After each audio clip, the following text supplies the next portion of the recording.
ଯେନ୍ତା କି ସକାଳ ପାଇଗଲା ଆମେ ବାହାରି ଗଲୁ ବିଶ୍ୱକର୍ମା ପୂଜା ଦେଖି ହୀରାକୁଦକେ ଆଉ ଦେଖିପାରୁଥିବ ଆମର୍ ଗାଁର ସବୁ ଜୋତା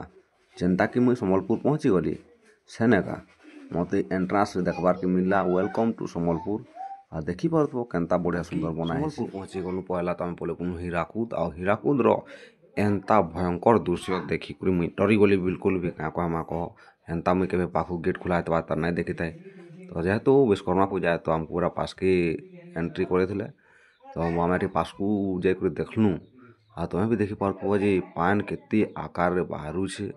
ଆଉ ଇ ଜାଗାଟା ପୁରା ବହୁତ ହି ଥଣ୍ଡା ଲାଗୁଥିଲା। ଆଉ ଇଟା ତ ହଉଛେ ମହାନଦୀ ଯେନ୍ତାକି ତୁମେ ଜାଣିପାରୁଥିବ ଆଉ ମହାନଦୀଟା କେତେ ବଡ଼ ଆଉ ଲମ୍ବା ଅଛି ଯେନ୍ ଆଗଦି ସାମ୍ନାରେ ପର୍ବତଟେ ଦିଶୁଛେ ହେଟା ଆକ୍ଚୁଆଲିରେ ନଦୀର ମଝାତେ ଅଛେ ଆଉ ଏଟା ହୀରାକୁଦର ଉପରେ ଦେଖିପାରୁଥିବ ଆମେ ଜଷ୍ଟ ତାର ହୀରାକୁଦ ବନ୍ଧାର ତଲିନ ଅଛୁ। ଆଉ କାଁ କହିବି କହ ମୁଇଁ ତ ଆସିକରି ପୁରା ବହୁତ ମଜା ଲାଗିଗଲା ଯେନ୍ଟାକି ତୁମେ ଦେଖିପାରୁଥିବ। ହୀରାକୁଦ ବନ୍ଧା ଦେଖି ସାରିଲା ପରେ ମୁଇଁ ଭାବିଲି ଟିକେ ତଲ ଆଡ଼େ ଦେଖିଦେମା ମୋତେ ତ ଡର ଲାଗୁଥାଏ କାଁ କର୍ମା କହ ହୀରାକୁଦ ଡ୍ୟାମ୍ର ପାନ୍ ଖୋଲବାଟା ଆମେ କେବେ ନାଇଁ ଦେଖି କିନ୍ତୁ କେତେଟା ସାହସୀ ଲୋକ ଅଛନ୍ ଯେନ୍ଟାକି ତୁମେ ଦେଖିପାରୁଥିବ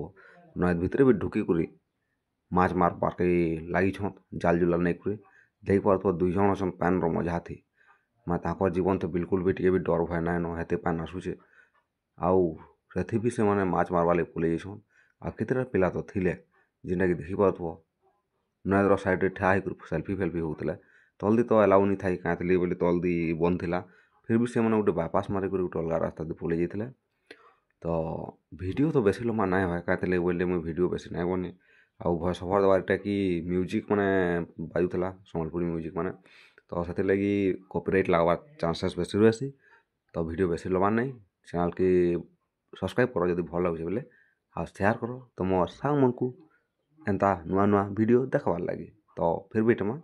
ଗୋଟେ ନୂଆ ଆଉ ଅଲଗା ଭିଡ଼ିଓ ଥି।